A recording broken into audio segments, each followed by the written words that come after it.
There are moments when the noise of the world fades away, and something within you whispers quietly, "This message is for you." You might not expect it, you might not be ready for it, but deep down, your soul recognizes the voice. That is the moment when God speaks directly to you. Not through thunder, not through miracles, but through silence, through intuition, through a small voice saying, "I'm worried for you, my child." Today, listen carefully, because this message is not random. It has found you for a reason. There comes a moment in every person's life when the silence feels heavier than noise. When you wake up and something within you feels unsettled, like a small whisper that says, "This isn't how it was meant to be." You try to ignore it. You scroll, you talk, you work, you distract yourself, but the whisper keeps returning, softly repeating the same truth: you have forgotten who you are. That is what worries God.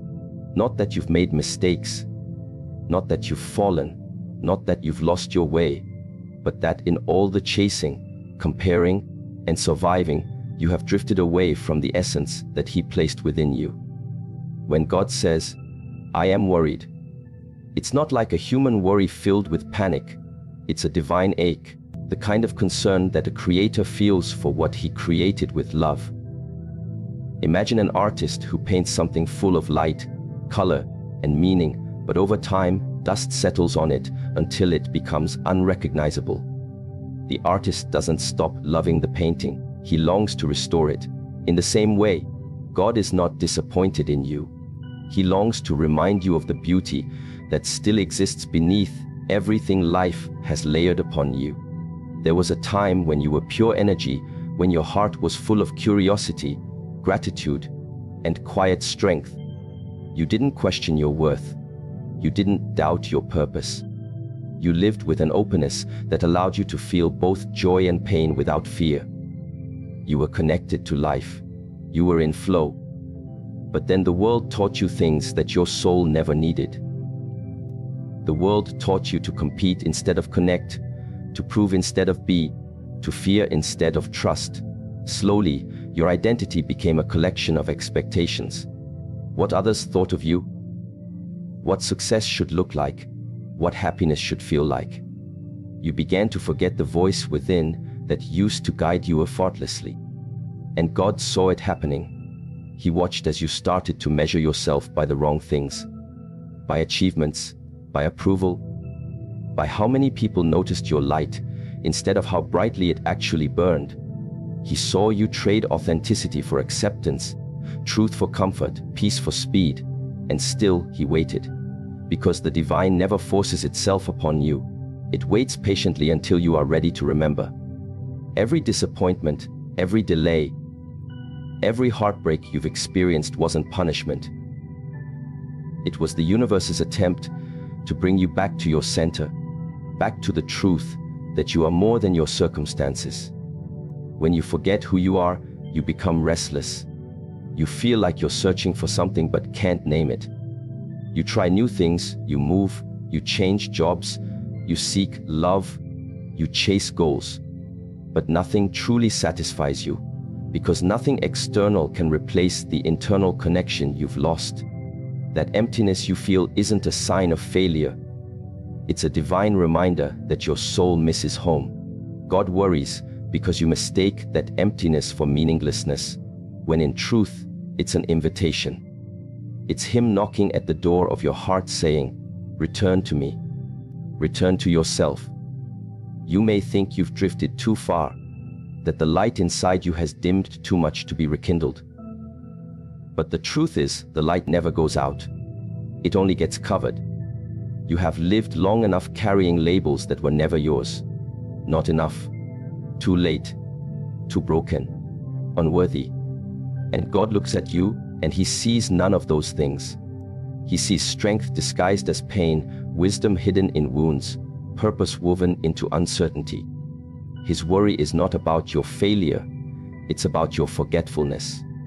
Because when you forget who you are, you live beneath your potential, and when you live beneath your potential, the world loses a piece of its light. The greatest tragedy is not death, but living without life inside you. You exist, but you no longer feel. You breathe, but you no longer believe. You move, but you no longer flow.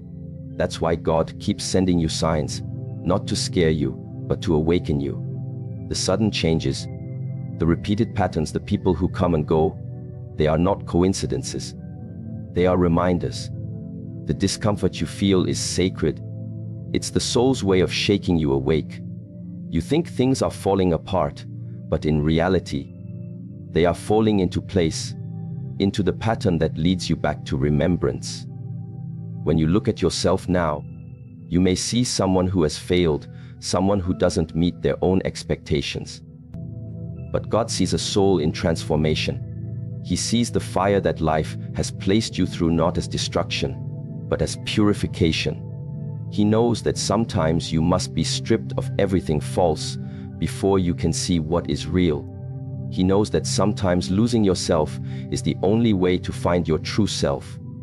And that's why he whispers, "I am worried," because you've mistaken your awakening for chaos, your transition for collapse. The truth is, you are exactly where you need to be for remembrance to happen. You don't need to search far. You don't need to achieve more. You don't need to become someone new.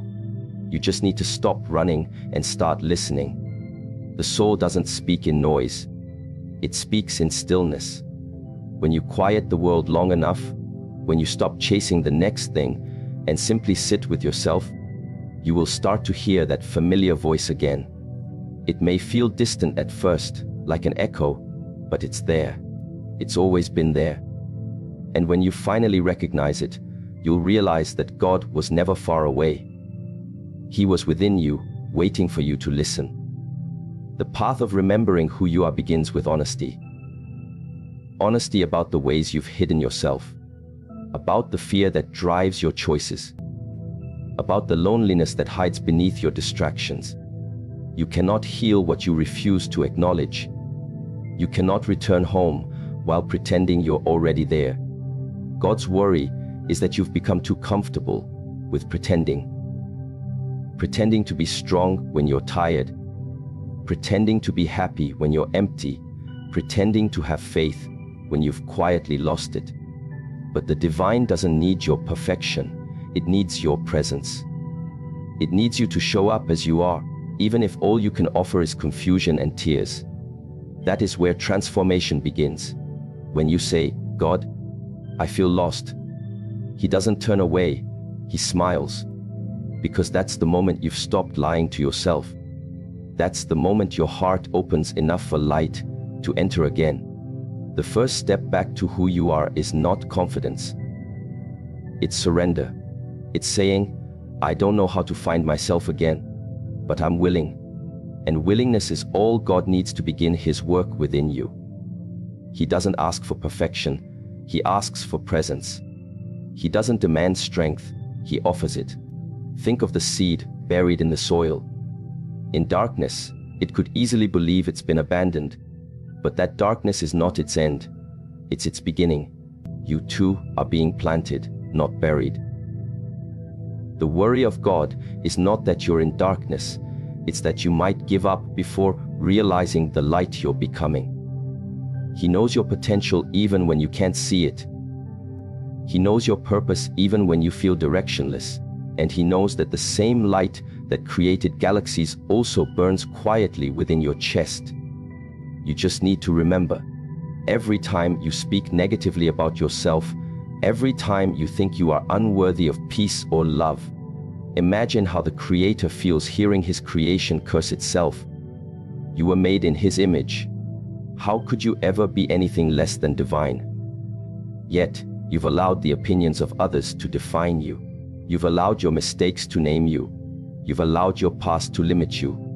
And God watches, not in anger, but in sadness, because you've traded truth for illusion. You've accepted the lie that you are small, but you were never small.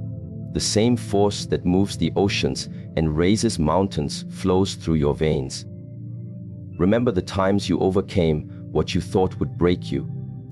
Remember the nights you cried and still found strength to rise the next morning. Remember the moments you gave love even when your heart was aching. Those weren't accidents. Those were glimpses of who you truly are. Resilient, compassionate, divine.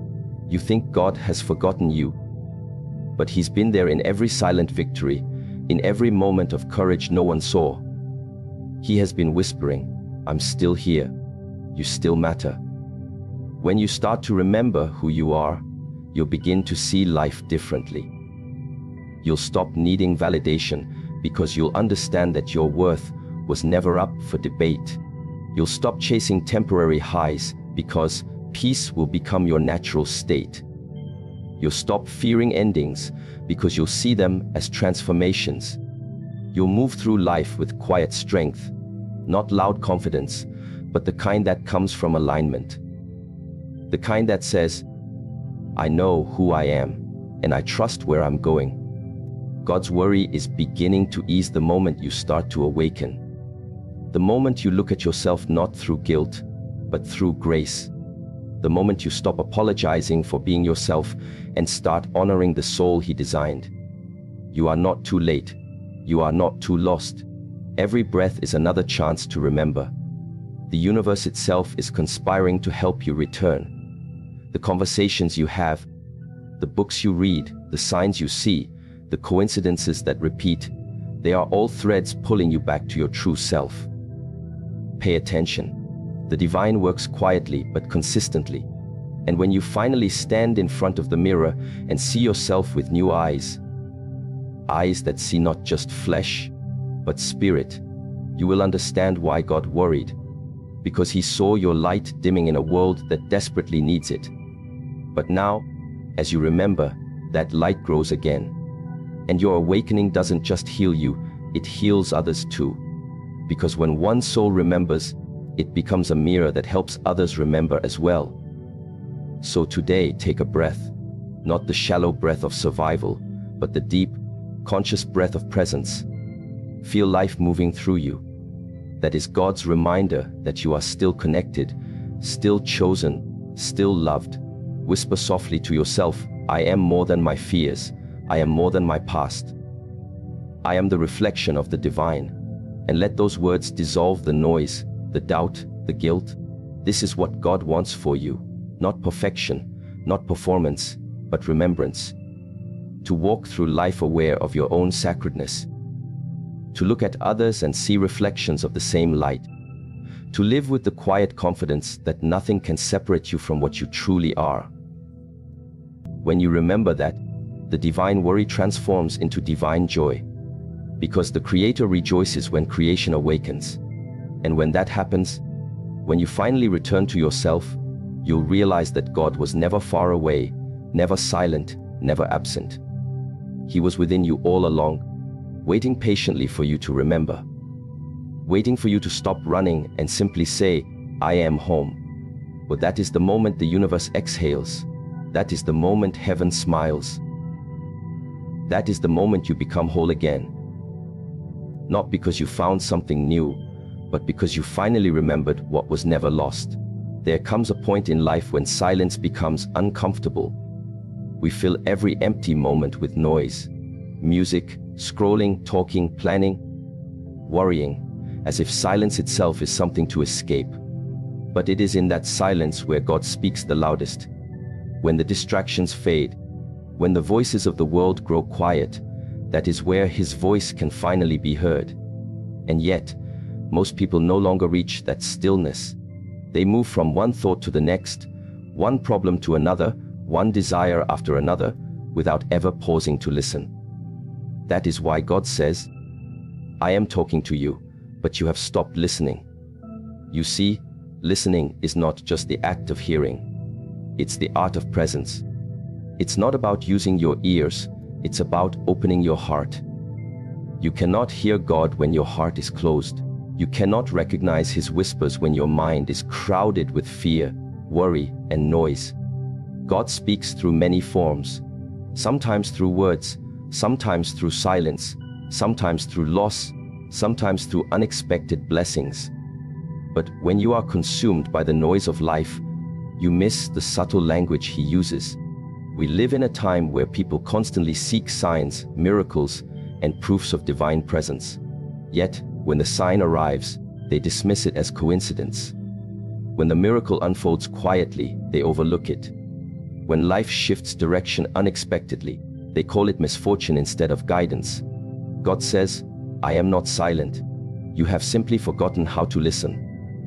Every time your plans fail, every time a door closes, every time someone leaves your life, these are not random events. These are divine messages spoken in a language beyond words.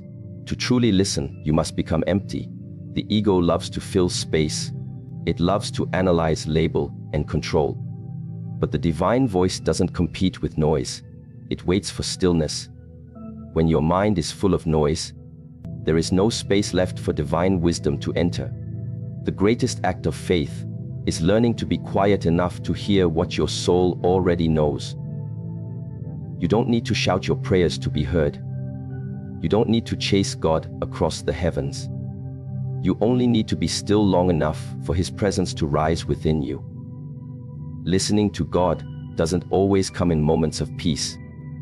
Sometimes it comes through pain.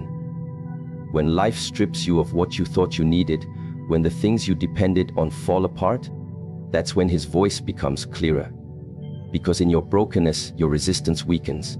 In your silence, your defenses fade. Pain, though uncomfortable, has a way of tuning you into a higher frequency. The frequency of surrender. And in that surrender, you hear what you were too busy to notice before. God speaks through your intuition, that quiet knowing that doesn't shout but simply is. You felt it before, that inner pull, that strange certainty that something is right or wrong, even when logic disagrees. That is not just instinct, that is communication. That is divine guidance in its purest form. Yet, how often do you ignore it? How often do you say, "It's just my imagination," or "I'll think about it later"? God doesn't force His messages upon you. He whispers them into your awareness and leaves you with choice.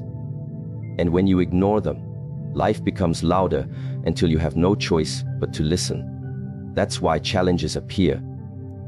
That's why you keep meeting the same situations again and again. Because you still haven't listened to what they came to teach you. Every repeated pattern in your life is not bad luck. It's unlearned wisdom. When God wants your attention, He speaks softly at first, through intuition, through feelings, through subtle signs. If you ignore those, He speaks louder, through discomfort, through obstacles, through people leaving. If you still refuse to listen, He speaks through stillness, by taking away everything that distracts you until all that remains is you and Him. Sometimes, the greatest act of love from God is the removal of what keeps you deaf. The job you lost, the relationship that ended, the opportunity that disappeared. They may have been divine interventions disguised as disappointments. You see, God doesn't always speak to comfort you. Sometimes He speaks to awaken you. His voice may not always tell you what you want to hear, but it always tells you what you need to hear. And if you listen deeply, even in the pain, you will hear love. But listening is not passive. It requires attention, humility, and trust. To listen to God, you must silence the voice of fear that keeps interrupting Him. Fear always wants control. It wants answers now, outcomes now, clarity now. But the divine voice flows only where trust exists. You cannot demand answers from God. You can only align yourself to receive them. Listening is not waiting impatiently for a reply. It is resting in faith, knowing that what you need to know will be revealed when the time is right. Think of the ocean. When the water is still, it reflects the sky perfectly. When it's disturbed, it distorts the reflection. The same is true for you. When your inner world is calm, you reflect divine truth clearly. When you are restless, anxious, and distracted, everything becomes distorted. That is why stillness is not weakness, it is strength. It is in stillness that divine clarity emerges. God's guidance is always available, but it is received only in silence. Every morning, before you check your phone, Before you think about your to-do list, take one deep breath and simply say, "Speak, I am listening." Those words open a space in you that the world cannot occupy. You'll begin to know